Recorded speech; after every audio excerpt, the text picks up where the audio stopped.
بسم اللہ الرحمن الرحیم اللہم صلی علی سیدنا مولانا محمد وعلی آلہ وصحبہ وبارک وسلم۔ محترم سامعین و ناظرین، السلام علیکم ورحمۃ اللہ وبرکاتہ۔ اللہ رب العزت نے قرآن مجید میں ارشاد فرمایا، ادعو الی سبیل ربک بالحکمۃ والموعظۃ الحسنۃ وجادلہم باللتی ہی احسن۔ صدق اللہ مولانا العظیم۔ محترم سامعین و ناظرین، آج ہماری گفتگو کا موضوع حضور سیدی شیخ الاسلام ڈاکٹر محمد طاہر القادری مدظل العالی کا بین المذاہب ہم آہنگی اور قیام امن کے فروغ میں کردار ہے، یہ موضوع ہے۔ اللہ رب العزت نے قرآن مجید میں ارشاد فرمایا کہ اے رسول معظم صلی اللہ علیہ وآلہ وسلم، آپ اپنے رب کی راہ کی طرف حکمت اور عمدہ نصیحت کے ساتھ بلائیے اور ان سے بحث بھی ایسے انداز سے کیجیے جو نہایت حسین ہو کی تاکید کرتا ہے، اور آقا علیہ الصلوۃ والسلام کو وما ارسلناک الا رحمۃ للعالمین فرما کر سب جہانوں کے لیے رحمت بنا کر اللہ رب العزت نے مبعوث فرمایا، اور آپ کی سیرت طیبہ سے ہمیں صبر، تحمل، و درگزر اور برداشت جیسی خصوصیات جو ہیں ہمیں ملتی ہیں۔ حاضرین محترم، آج ہم حضور سیدی شیخ الاسلام کی بین المذاہب ہم آہنگی کے فروغ کے کردار کے حوالے سے بات کرنے سے پہلے یہ بات ایک اصول اور قاعدہ اور کلیے کے تحت علماء کرام بیان کرتے ہیں کہ حافظ ابن کثیر نے بھی اس بات کو بیان کیا کہ حق والے جب بھی نیکی اور بلائی کا حکم دیتے ہیں اور برائی اور کے خلاف آواز اٹھاتے ہیں تو ان پر ضرور مصیبتیں اور آفتیں آتی ہیں، تو اس پر انہیں چاہیے کہ وہ ان تمام تکلیفوں کو جھیلے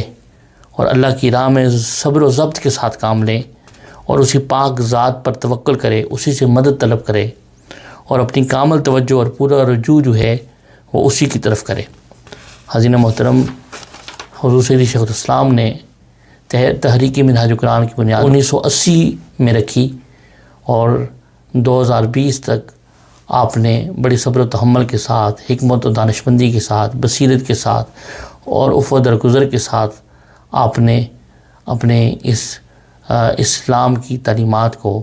روشناس کیا، اسلام کی حقیقی تعلیمات کو۔ تو آئیے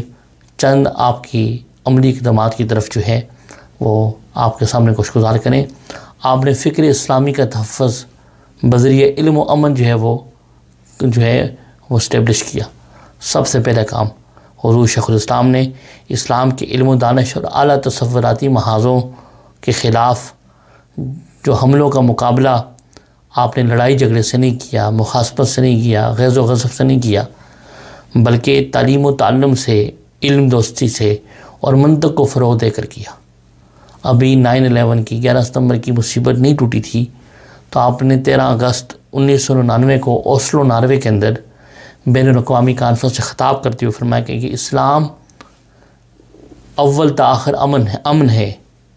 اس کے علاوہ کچھ بھی نہیں ہے۔ جو چیز بھی امن کے لیے نقصان دہ ہو، امن سے متصادم ہو، امن کے مخالف ہو، اس کا اسلامی تعلیمات سے قطعاً کوئی تعلق نہیں ہے۔ جس کسی کا بھی رویہ دہشت گردی کو فروغ دے، انتہا پسندی کو فروغ دے، انسانیت اور کے فلاح و بہبود کے لیے ضرر رساں ہو یا امن عالم اور انسانیت کے لیے تباہ کن ثابت ہو،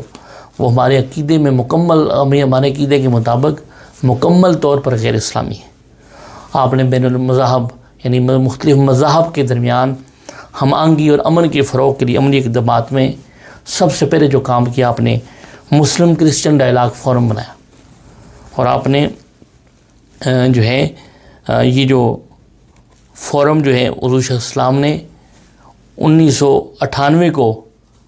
عیسائی آبادی کے ساتھ اچھے تعلقات قائم کرنے کے لیے اور ان کے دل سے احساس محرومی ختم کرنے کے لیے تحریک منہاج القرآن کے مرکزی سیکریٹریٹ پر مسلم کرسچن ڈائلاگ فورم کا قیام عمل میں لایا گیا، اور پھر اس کے بعد مارچ 2002 میں مسلم کرسچن ڈائلاگ فورم کے تحت 40 افراد کا وفد ڈیلیگیشن تحریک منہاج القرآن کے مرکز پر آیا، اور ان مسیحیوں کے لیے حضور شیخ الاسلام نے جامع مسجد منہاج القرآن کے دروازے کھول دیے، اور آقا علیہ السلام کی سنت پر عمل کرتے ہوئے آپ نے مسیحیوں کو سنت نبوی کے مطابق جو ہے وہ ہدایات کی کہ وہ اپنے اپنے طریقوں پر اللہ رب العزت کی عبادت کریں، اور اپنے مذہب کے مطابق، اپنے مذہب کی طریق کے مطابق۔ اور حاضرین محترم، اس موقع پر اس وقت میں ایک شریک عیسائی مبلغ تھے، اینڈریو فرانسس، جو کہ چیئرمین تھے کرسچین کوآرڈینیشن کونسل کے۔ انہوں نے حضور شیخ الاسلام کی اس اقدام کو سراہتے ہوئے کہا کہ آج بر صغیر اور پاکستان کی تاریخ کا اہم دن ہے، اور ایک مسلم عالم نے عیسائی برادری کو خوش آمدید کہا ہے کہ اس کی مثال کہیں نہیں ملتی، اس کی نظیر کہیں نہیں ملتی۔ اور حاضرین محترم، جو ڈاکٹر طاہر القادری نے منہاج القرآن کے دروازے مسیحوں کے لیے کھول دیے، اس طرح بین المذاہب ریلیشننگ کے اندر، تعلقات کے اندر جو ہے ایک نیا باب رقم ہوا۔ اور اس کے بعد پھر جذبہ خیر سگالی کے تحت ایک دوسرے کے تہواروں میں شرکت یہ آپ کا دوسرا قدم تھا۔ آپ نے اس کے تحت بین المذاہب امانگی کو فروغ دینے کے لیے آپ مختلف مسیحی برادری کے پروگراموں میں شرکت فرمائی، اور ان کو بھی، بلکہ ہندو برادری کو، سکھ برادری کو منہاج القرآن کے مرکز پر جو ہے مختلف پروگراموں میں شرکت کے لیے دعوت دی۔ اور جو منہاج القرآن کے تحت جو کئی دہائیوں سے عالمی میلاد کانفرنس ہوتی ہے، اس میں ہندو برادری کے لوگ آ کر، سکھ برادری کے لوگ آ کر، مسیحی برادری کے لوگ آ کر جو ہے وہ شرکت کرتے، اور وہاں پر آ کر آقا علیہ السلام کی سیرت طیبہ کے جو رحمت کے پہلو تھے، عفو درگزر کے پہلو تھے، برداشت کے پہلو تھے، آپ کی ان کو بیان کرتے، اور آقا علیہ السلام کی شان کو بیان کرتے۔ اور حاضرین محترم، اس کے علاوہ آپ نے جو ہے حضور شیخ الاسلام نے جو ہے کثیر المذہبی امن برائے انسانیت کانفرنس کا انعقاد کیا، اور اس کے لیے آپ نے ستمبر 2011 کو ویمبلے ارینا لندن کے اندر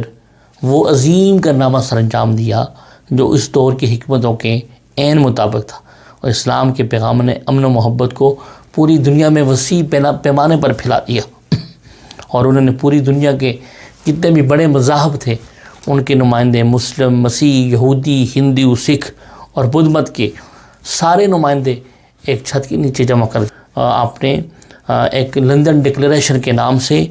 24 نکات پر مشتمل جو ہے ایک جو ہے عالمی امن کے قیام کے لیے، عالمی امن کے فروغ کے لیے جو ہے وہ لندن ڈکلیریشن جو ہے وہ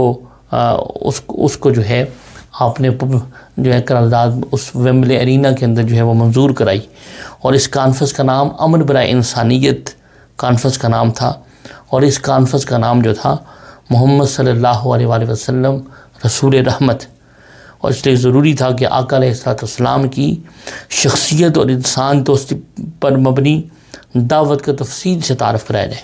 اور حاضرین محترم، اس کانفرنس کے اندر جو ہے سینکڑوں مختلف مذہبی پیشوا جو ہیں انہوں نے حصہ لیا، اور سیرت طیبہ کے نقوش انگریزی زبان میں حضور شیخ الاسلام نے اتنے خوبصورت اور پیرائے کے اندر، خوبصورت انداز کے اندر بیان کیے کہ اہل علم و بصیرت داد دیے بغیر نہ رہ سکے، اور پاکستان اور پوری دنیا میں جو ہے یہ خطاب براہ راست ٹی وی پر، انٹرنیٹ کے ذریعے لاکھوں لوگوں نے سنا، اور اس خطاب سے مسلمانوں کے سر فخر سے بلند ہو گئے، اور آقا علیہ السلام کی جو صحیح تعلیمات تھی، امن پر مبنی، جو ہے انسان دوستی پر مبنی، علم پر مبنی، اور بلائی پر مبنی، خیر پر مبنی، اس کو حضور شیخ الاسلام نے بڑے خوبصورت انداز میں جو ہے وہ بیان کیا۔ اور اس کے علاوہ حضرت محترم، اس عظیم جو ہے امن کانفرنس کے اندر جو ہے مصر کی عالم اسلام کی عظیم مادر علمی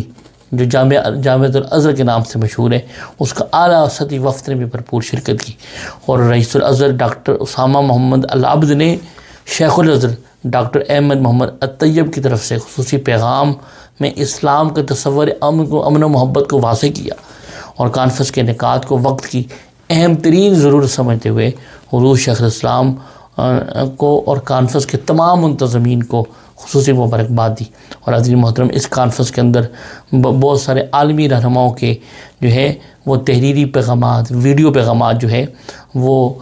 پیش کیے گئے، اور جن میں اقوام متحدہ کی جنرل سیکرٹری بان کی مون کا پیغام تھے۔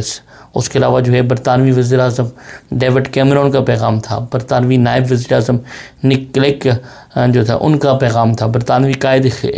حزب اختلاف ایڈ میلی بینڈ کے علاوہ مختلف ممالک سے تعلق رکھنے والے کئی دیگر رہنماؤں نے بھی اپنی ویڈیو پیغامات کے ذریعے، اپنی تحریری پیغامات کے ذریعے اس میں شرکت کی۔ اور اس کے علاوہ آپ نے اسلامی تعلیمات کے امن کے فروغ میں کلیدی کردار ادا کیا۔ آپ نے جو ہے حضور شیخ الاسلام نے کوئی بھی تصنیف اٹھا کے دیکھیں، کوئی خطاب اٹھا کے دیکھیں، وہ سارا کا سارا اس کا مقصد قیام امن کا فروغ ہے، قیام امن ہے، اور امن کے فروغ میں کے کردار کے لیے وہ بنیادی جو ہے عنصر کے طور پر اس نے کردار ادا کیا۔ پاکستان ہو یا کوئی بھی ملک کو سننے والے مسلمان ہوں یا دیگر مذاہب سے تعلق رکھنے والے، شیخ الاسلام نے ہر جگہ اسلام کی امن پر مبنی تعلیمات، سلامتی پر مبنی تعلیمات، اخوت پر مبنی تعلیمات، شفقت اور انسانیت سے محبت پر مبنی تعلیمات اور جو ہے اس کو فروغ دیا۔ اور اس کے لیے آپ نے منہاج ایجوکیشن سوسائٹی بنائی، منہاج یونیورسٹی قائم کی، منہاج ویلفیئر فاؤنڈیشن قائم کیا، یتیم بچوں کا ادارہ آغوش قائم کیا، مستحق اور نادارہ بچوں کے لیے بیت الزہرا کا قیام عمل میں لایا۔ یہ سارے عملی اقدامات جو ہیں امن و سلامتی اور خیر و بھلائی پر منحصر ہیں۔ اور حاضرین محترم، پھر آئیے آپ نے اقامت شیخ الاسلام کی چند افکار اور اقدامات کا جائزہ لیتے ہیں کہ آپ نے بین المذاہب امانگی کے ساتھ ساتھ قیام امن کے لیے کیا کردار ادا کیا۔ آپ کے نزدیک اقامت دین سے مراد امن عالم کا قیام ہے۔ بعض انتہا پسند لوگوں نے اس سے یہ مراد دی اقامت دین سے کہ تمام ادیان کا خاتمہ کر دیا جائے، ساری کی ساری انسانیت کو مسلمان بنا دیا جائے، اور یہی تصور ان کی گمراہی کا باعث بنا۔ یہ فی الواقع یہ دین کے بنیادی تصور اور دین فطرت کے خلاف ہے۔ یہ لوگ اور تحریک انتہا پسندی اور دہشت گردی کے راستے پر چل پڑی تھی۔ تو شیخ الاسلام نے کے نزدیک اسلام میں اس طرح کے انتہا پسندانہ خیالات کی کوئی گنجائش نہیں۔ اور حاضرین محترم، آپ نے ایک ایسی تحریک کی بنیاد رکھی اور جو اسلام کا عروج دیکھنا چاہتی ہے، اور اقامت دین جس کی منزل ہے، تجدید دین جس کا راستہ ہے، احیاء دین جس کا مشن ہے، لیکن ان کی یہ تحریک دہشت گردی اور انتہا پسندی سے کلیتاً پاک ہے۔ وہ چاہتے ہیں کہ اسلام کے دامن سے دہشت گردی کا داغ دھل جائے اور مسلمان تلوار کی بجائے دلیل، منطق اور علمی صلاحیت سے غیر مسلم دنیا کو جو ہے متاثر کریں۔ شیخ الاسلام کے نزدیک بے گناہ انسانیت کا قتل ظلم عظیم ہے۔ اور حضرین محترم، اس کے لیے آپ نے دہشت گردی اور فتنہ خواری پر 600 صفحات پر مشتمل آپ نے تاریخی فتویٰ لکھا، اور اس کے لیے آپ کے قیام امن کے لیے آپ نے جو ہے ظلم و ناانصافی کے خلاف سیاسی اور جمہوری جد و جہد کا پرامن شرعی طریقہ جو ہے اس فتوے کے اندر بیان کیا۔ اور آپ نے کہا کہ آزادی اظہار رائے کا حق استعمال کرتے ہوئے ظلم کے خلاف ہر سطح پر آواز بلند کی جائے۔ یہ بلند کرنا ظلم کے خلاف، فسق کے خلاف، فجور کے خلاف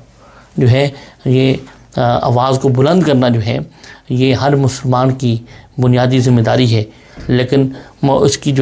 یہ جتنی بھی جو ہے احتجاج جو ہے وہ تشدد سے پاک ہو، انتہا پسندی سے پاک ہو۔ آپ نے اس دہشت گردی اور فتنہ خوارج کی جو کتاب ہے اس کے اندر جو ہے وہ درج کیا کہ پرامن ریلیوں کی شکل میں ظلم، ناانصافی اور انسانی حقوق کی پامالی کے خلاف آواز کو بلند کیا جائے، اور اس کے علاوہ جو ہے جمہوری اور آئینی دائرے کے اندر رہ کر اجتماعات اور کانفرنس کا انعقاد کیا جائے۔ آپ نے اس کے اندر بیان کیا کہ ان تمام مقاصد کے لیے تنظیم سازی اور جماعت سازی کی جائے۔ اور حاضرین محترم، اس کے بعد آپ نے قیام امن کے فروغ کے لیے انقلابی پروگرام پیش کیا۔ آپ نے اگست 2014 میں عوامی تحریک پاکستان عوامی تحریک کے زیر اہتمام ہونے والے انسانی تاریخ کے طویل ترین انقلاب مارچ اور دھرنے میں ملک میں جاری جو دہشت گردی تھی اس کے خاتمے کے لیے، غریبوں کے حقوق کے بحالی کے لیے اپنا 10 نکاتی انقلابی منشور پیش کیا، 10 نکاتی۔ اور اس میں شیخ الاسلام فرماتے ہیں کہ دہشت گردی صرف جان و مال کے نقصان کے نام نہیں ہے، بلکہ یہ معاشی دہشت گردی بھی جو ہے یہ بھی ایک دہشت گردی کی ایک کبھی قسم ہے، اور جس کے مرتکب ہمارے حکمران ہوتے ہیں، یہ کرپٹ نظام ہے۔ اور حاضرین محترم، اس میں آپ نے حضور شیخ الاسلام نے اس انقلابی پروگرام کے ذریعے آپ اقتدار کی نچلی سطح تک منتقلی چاہتے تھے، عدالتی نظام میں اصلاحات چاہتے ہیں، ارتکاز و اقتدار اور ارتکاز وسائل کا خاتمے کے لیے آپ نے یہ جدوجہد کی۔ بے روزگاری اور بیکاری کا خاتمہ آپ کے اس انقلابی منشور میں تھا، اور تعلیم و انصاف کی سہولیات کی مفت فراہمی اس آپ کے 10 نکاتی انقلابی پلان کے اندر تھا۔ اور حاضرین محترم، اس کے علاوہ آپ نے حضور صلی اللہ علیہ وسلم نے 14 نکاتی امن پلان دیا، اور جب دسمبر 2014 کو پشاور کے آرمی پبلک اسکول میں ہونے والی وطن عزیز کی تاریخ کی جب بدترین دہشت گردی ہوئی، جب آرمی اسکول کے بچوں کو جو ہے وہ شہید کیا گیا، دہشت گردوں نے آ کر فائرنگ کر کے انہیں بے دردی سے شہید کیا، تو اس پر آپ نے جو ہے 14 نکاتی امن پلان پیش کیا، اور آپ نے فرمایا کہ پاکستان کا جو مسئلہ نمبر 1 جو ہے وہ دہشت گردی ہے، لہٰذا دہشت گرد گروہوں اور ان کے حمایتوں کے مکمل خاتمے کے لیے ٹھوس اقدامات کیے گئے۔ اور آج شیخ الاسلام نے امن پلان میں فوجی عدالتوں کے قیام پر جو ہے وہ زور دیا، اور دہشت گردوں کے حامیوں کے لیے سزائیں مقرر کرنے پر زور دیا، مدارس کے نصاب میں اصلاحات کرنے پر، اور اس کے علاوہ مذہبی جماعتوں کو ملنے والی بیرونی فنڈنگ پر پابندی لگانے کا جو زور دیا۔ ایجوکیشن سینٹر کا قیام آپ کے اس 14 نکاتی فرمولے میں تھا۔ نفرت میں لٹریچر پر پابندی، عوام کو ان کے بنیادی حقوق کی فراہمی، اور دہشت گردی سے متاثرہ علاقوں کی بحالی کے لیے خصوصی اقدامات، اور نصاب میں امن کے فروغ کے لیے مضامین شامل کرنے کا مطالبہ کیا۔ اور اس کے بعد آپ نے قیام امن کے فروغ کے لیے جہالت کا خاتمہ کیا، اور اس کے لیے آپ نے ابھی 9/11 کا حادثہ وقوع پذیر نہیں ہوا تھا، تو آپ نے نیو ورلڈ آرڈر کے تانے بانے میں شیخ الاسلام اس سازش کو دیکھ رہے تھے کہ اسلام کو دہشت گردی اور انتہا پسندی کے ذریعے بدنام کر کے عالمی سازش جو ہے وہ زوروں پر ہے۔ تو اس کے لیے آپ نے شیخ الاسلام نے اپنی انقلابی کارکنوں کو یہ نعرہ دیا کہ انقلاب صرف خونی نہیں ہے، بلکہ شعوری اور نظریاتی انقلاب زیادہ پائیدار ہے، اور جو ہے یہ زیادہ دیر پا ہے،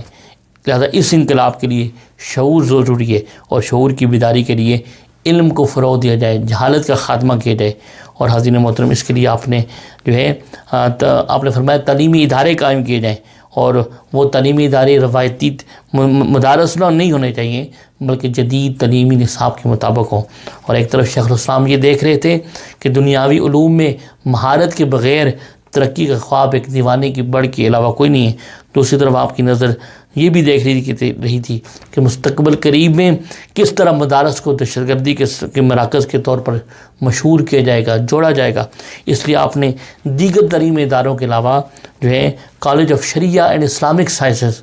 جو کہ نام کے اوپر ایک عظیم دینی جو ہے درسگاہ جو ہے اس کا قیام عمل میں لایا، اور جو جدید عصری تقاضوں کے مطابق دینی اور دنیاوی دونوں تعلیمیں وہاں پر دی جاتی تھی۔ وہاں پر جو اسکالرز پیدا ہوئے انہوں نے امن پسندی کو فروغ دیا، انہوں نے دہشت گردی کی فکر کو رد کیا، انتہا پسندی کی فکر کو رد کیا۔ اور حاضرین محترم، آپ نے جو ہے شیخ الاسلام کی قائم کردہ تحریک جو ہے وہ کیا تصور دین جاتی ہے، آپ نے اس حوالے سے حضور شیخ الاسلام نے فرمایا کہ 5 چیزوں سے ہمارے دین کا ویژن قائم ہوتا ہے، اور یہی تحریک منہاج قرآن کی انفرادیت ہے۔ اور وہ 5 چیزیں کیا ہے؟ محبت و مودت، امن و سلامتی، ادب و احترام، علم و معرفت، اور خدمت و فتوت۔ آپ نے فرمایا کہ یہ 5 اشیاء جو ہے 5 اشیاء پر تحریک منہاج القرآن کا تصور دین قائم ہے، اور جب یہ 5 چیزیں ملتی ہیں تو حقیقی تصور دین جو ہے وہ بنتا ہے۔ ان 5 نکات میں انتہا پسندی یا دہشت گردی کا ہلکا سا شائبہ تک بھی نہیں ہے، اور یہی تحریک منہاج القرآن اور اس کی قیادت کی انفرادیت ہے۔ حاضرین محترم، یہ آج ہم نے حضور سید شیخ الاسلام کا جو قیام امن کے لیے اور بین المذہب ہم آہنگی کے فروغ کے لیے چند ایک جو ہے عملی اقدامات آپ کے سامنے جو ہے وہ مختصر وقت میں پیش کیے۔ اللہ رب العزت کی بارگاہ میں دعا کو ہے کہ اللہ پاک آقا علیہ السلام کے دین امن کو جو ہے پھیلانے میں جو شیخ الاسلام نے کردار ادا کیا ہے، ان کا دست و بازو بن کے جو ہے ہمیں جو ہے اس اسلام کی حقیقی تعلیمات جو امن پر مبنی ہے اپنا کردار ادا کرنے کی بھی توفیق عطا فرمائے۔ وما علینا الا البلاغ المبین۔